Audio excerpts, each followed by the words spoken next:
ក្នុងថ្ងៃនេះដែរគឺខ្ញុំមានវីដេអូមួយដែលបង្ហាញអំពីការយើងធ្វើជាផ្កាគឺនេះយើងគឺជាផ្លែប៉ោមគេហៅថា Black Apple ណែដើម្បីយើងនឹងចាត់វាក្នុងពេលឥឡូវនេះដើម្បីយើងកែច្នៃធ្វើជាផ្កាហើយនេះគឺជាកំបិតមួយដែលយើងអាចយកមកចាត់កំបិតក៏បានបងប្អូនមានឡាមក៏បានអីក៏បានឲ្យតែអាចប្រើប្រាស់ក្នុងពេលចាត់នឹងបានហើយនេះតែគឺជាសម្បកក្រូចដែលយើងយកមកទុកច្នៃវាជាបន្តបន្ទាប់អាចកែច្នៃឲ្យបានអញ្ចឹងបងប្អូន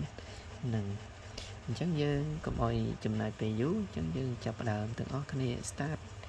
អញ្ចឹងយើងផ្លែប៉ោមនេះគឺយើង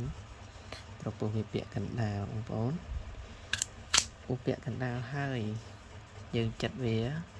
ឲ្យច្ដើងនេះបងប្អូនយើងចាត់វាច្ដើងមកហើយច្រើនចំណិតមកដើម្បីយើងច្នៃវាបងប្អូននេះ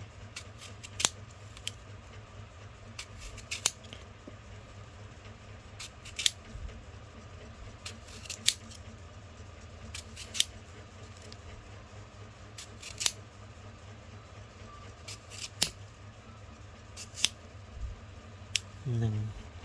យើងចាត់ទៀតមកកុំឲ្យ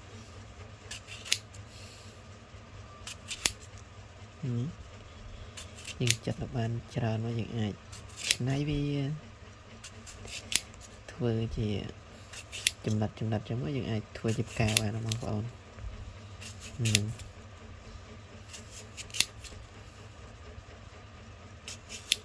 ចឹងនេះគឺយើងចាត់រួចរាល់ជាស្រេចហើយបងប្អូន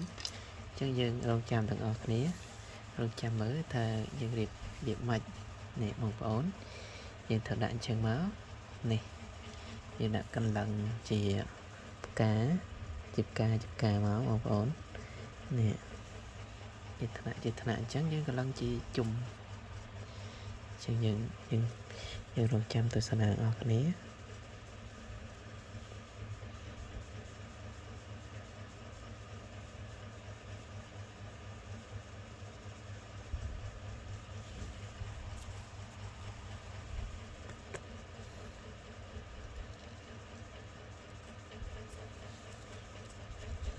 វារៀងបាក់តិចបងប្អូនចិត្តយើងអត់ចិត្តស្មើមែនក៏បាត់មុខពីរមិនស្អាតបងប្អូន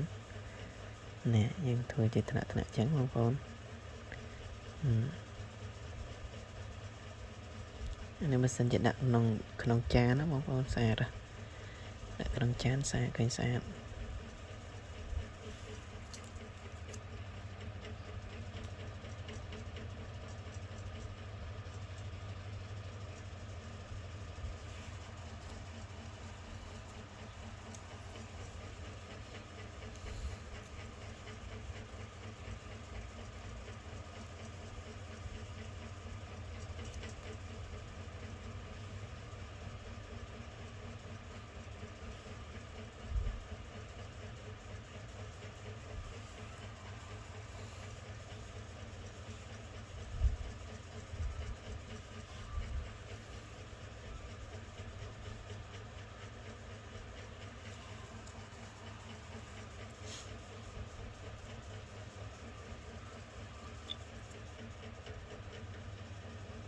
ហ្នឹងបងប្អូន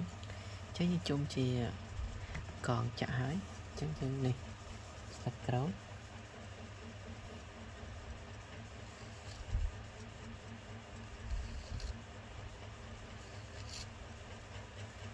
នេះគឺជាចំណិតក្រូចច្បក់ក្រូចយើងឆ្នៃយកបន្ថែម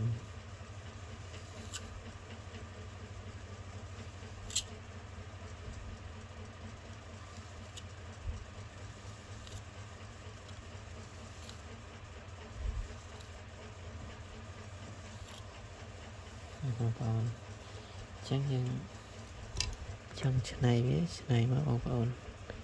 ដាក់មកកណ្ដាលតែនេះពិបាកតិចបងប្អូនយកដាក់ចាន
chứ nào cho bóng ôn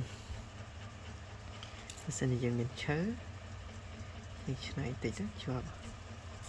cho vợ